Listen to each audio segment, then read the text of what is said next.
Hello comrades and welcome back to Ushanka Show. Today we have a short cooking video. My wife decided to make beet borscht and I kinda trying to film it and tell you about the recipe. So in here I have 1 box of beef broth and 1 box of chicken broth or stock, whichever you prefer, and probably 1.5 to 2 cups of water. And I'm bringing it to a boil with some pepper and a bay leaf, and then I'm going to throw in a piece of garlic and just kind of let it come to a simmer or a boil. And then I'm going to add probably 3 diced potatoes and a good chunk of cabbage. You kind of learn after a while based on your liquid how much you want, but that's like about 1/4 of a head of cabbage. And then in here I have 2 grated raw beets that will go into this mixture, which is the trick to beet borscht, is that you fry carrot, green onion, red onion or white onion, and I did a little bit of green pepper. And you saute it on about a medium heat, and then you turn it up a little bit so that it gets browned. And this goes into the borscht towards the end, but once this is browned, I'm actually going to add in these beets, and I turn them for a little bit, and then I actually add a secret ingredient, which is ketchup, probably 1/4 cup, and a little bit of water, and I basically am going to steam or cook the beets in this mixture. And then when that's all tender with that juice, I will add it to the tender and cooked potato with cabbage. And then in the end, I'm just going to add some dill. If you're interested in the Soviet Union, I highly recommend a channel called Ushanka Show, which is a YouTube show about a guy who lived in the Soviet Union and then moved to America. He talks about life, what life was like under the Soviet Union, and it's very fascinating. So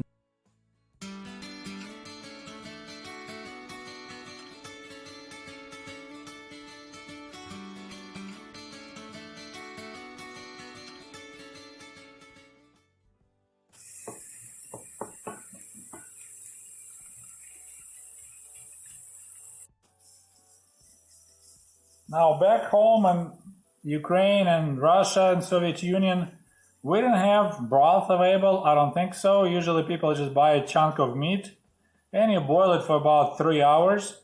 So if you want a real authentic Ukrainian borscht, you need to find some old cow, because we didn't raise cows for beef. They only killed old cows, and then you boil it for about 3 hours to make meat tender. And that's how you get the Russian broth. Now we call this zazharka, or I like to call it zazharочка. And to make the best flavor, if you add some lard, pig lard, that makes unique flavor.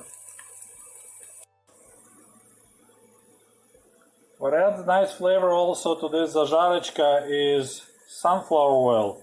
Now, you can buy it at Walmart. I was very surprised when I found it available. It's a product of Ukraine. Virgin sunflower oil has amazing flavor. It's not processed, it's just pressed oil first run, so it has a lot of flavor. And as you see it right here, it says product of Ukraine. Walmart carried this for a couple of years now. I'm very happy it's available. It's like $3 a bottle. And it's very delicious. I also use that sunflower oil in my salads. So the fried bits is just about ready. Do you see how it's got some brown pieces? That's mostly the green onion. The carrot won't really get too brown. So now I'm ready to add my grated raw beets. And I did grate a little bit of carrot, so I'll add that as well. So we're going to add this in. And I'm basically stir it around.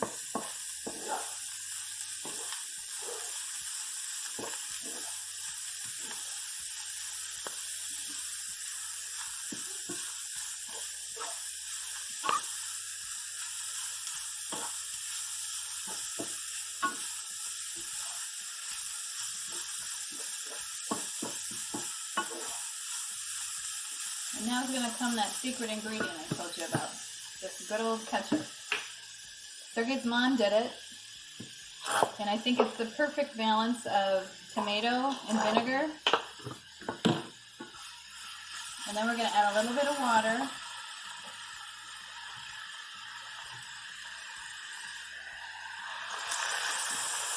And we're going to turn that heat down a little bit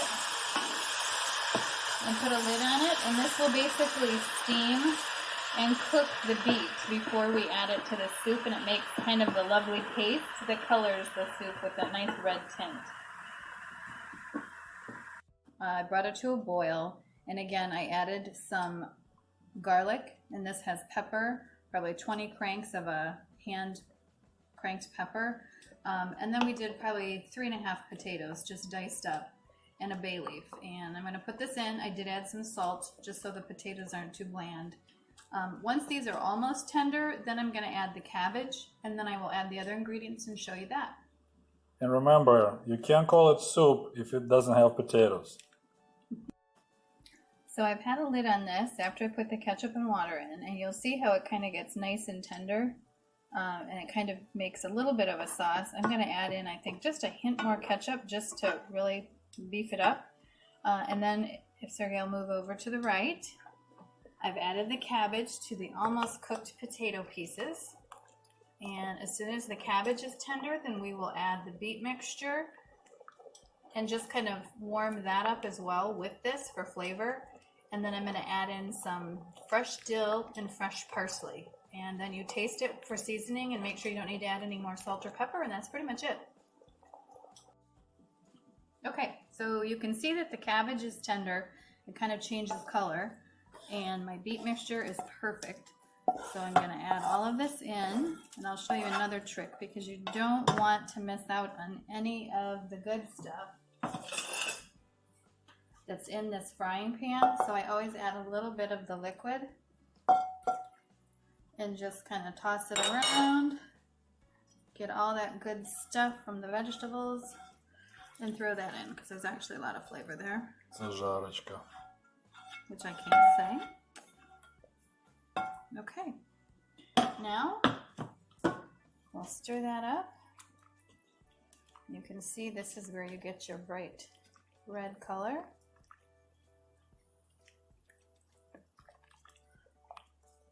And usually in Russian we just say krasny borscht, red borscht. We don't say that it's a beet borscht. Kind of obvious. No, normally you want to use fresh dill. This is freeze dried actually. I keep it in the fridge, and then I have some fresh growing parsley and a pretty good generous amount of both. And then when you do plate it up or put it in a bowl, you want to add a nice blob of really good sour cream to the top in your bowl, and you are eating authentic Ukrainian borscht. Recipe is Sergey's mother's. Each family, of course, has their own authentic recipe, but she made this, and there's no real recipe, so I kind of had to just watch what she was doing with a piece of this and a splash of that and a cup of that. And this is pretty much my Americanized version of her beet borscht. Pretty much down to the letter, except I didn't boil meat for hours. So hope you enjoy it. Any questions, feel free to give Sergey a message and he'll get it to me. Thank you. So here's the picture of all the ingredients that you need for your borscht.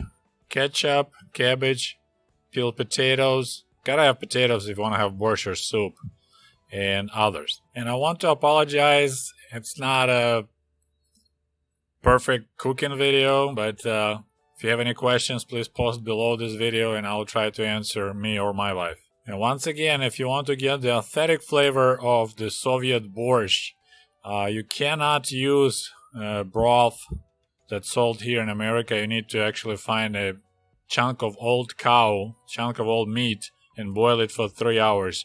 And man, oh man, as I mentioned earlier, I hated boiled meat, so I always would be fishing for it out of my plate and dumping it into my dad's plate. I didn't like boiled meat, especially if you boil it for like 3 hours. And of course, what really adds flavor to borscht is zazharachka. That's what we call this, frying greens and carrots on a frying pan. And you want to use pig fat if you want a really good flavor. But my wife usually uses olive oil. And this is how your product, your borscht, should look like. You need to eat it with a little bit of sour cream and maybe fresh dill. By the way, we have a pretty funny anecdote joke about hot borscht and hot date. So this Ukrainian girl is trying really hard to impress her boyfriend, so he will marry her. So when he came to her place, she cooked nice beet borscht, and they having it, eating it together. And suddenly a girl leans forward, looks in the guy's eyes, and said, "You know, every time I see you, it's like burning in my chest." And a guy looks at her like, "Don't be silly. You just need to pull the tit out of the borscht."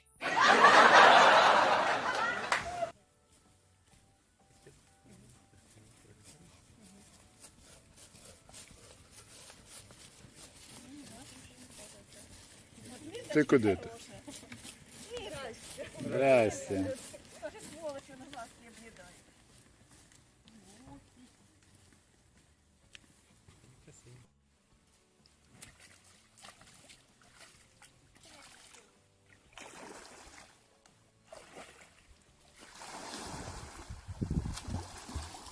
Swimming in the village.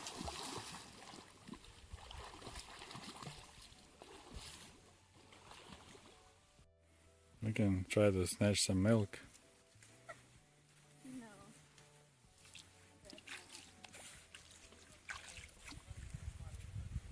I can splash it, she probably like it.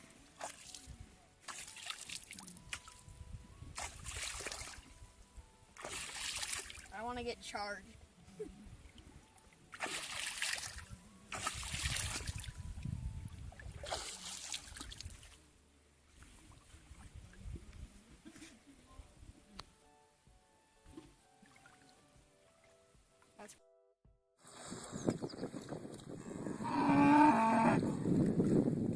А, так видишь, он боится и уже начинает хлюпать.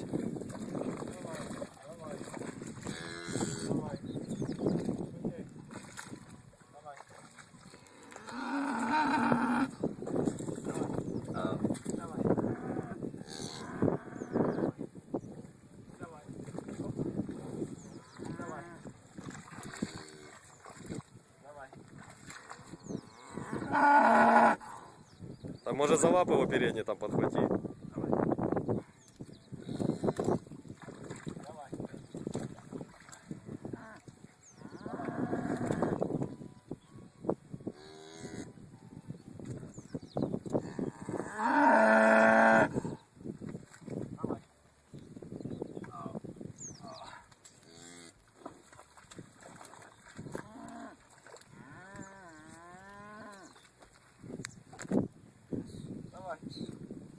Да он уже вообще никакой, он устал.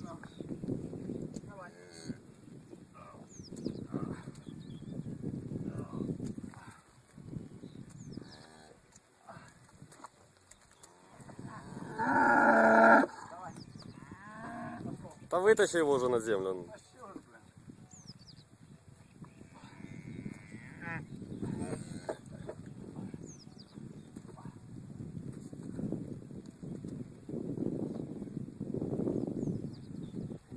А спасибо.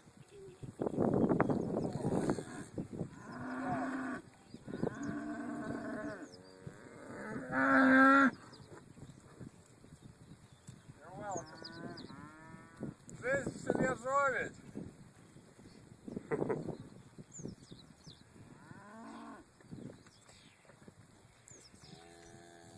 Вот палка.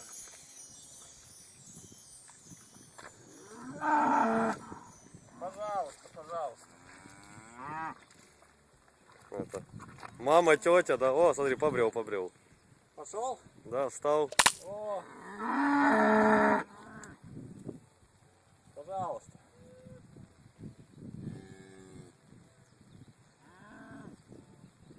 А, что это она так землей херячит?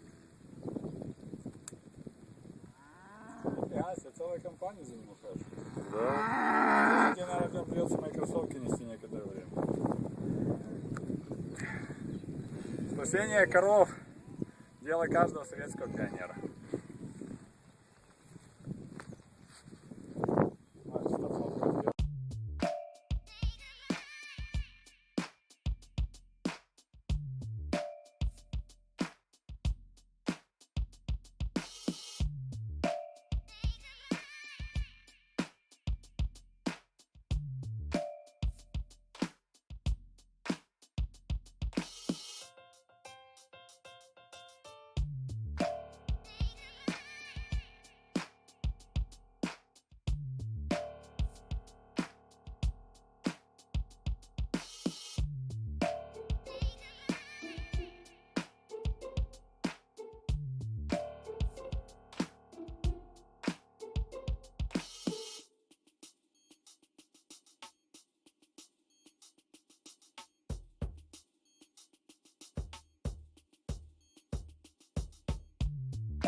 Hey, by the way, cool merch for cool comrades is available at the Ushanka store at teespring.com. Just a friendly reminder that my book American Diaries is available on Amazon.com, or shoot me an email if you would like to have a signed copy. Thank you. And if you love my channel and would like to show your support, please click on the link below this video and become the patron of the Ushanka Show. For as little as $1, you can help us grow and create the new, interesting videos about the life in Soviet Union.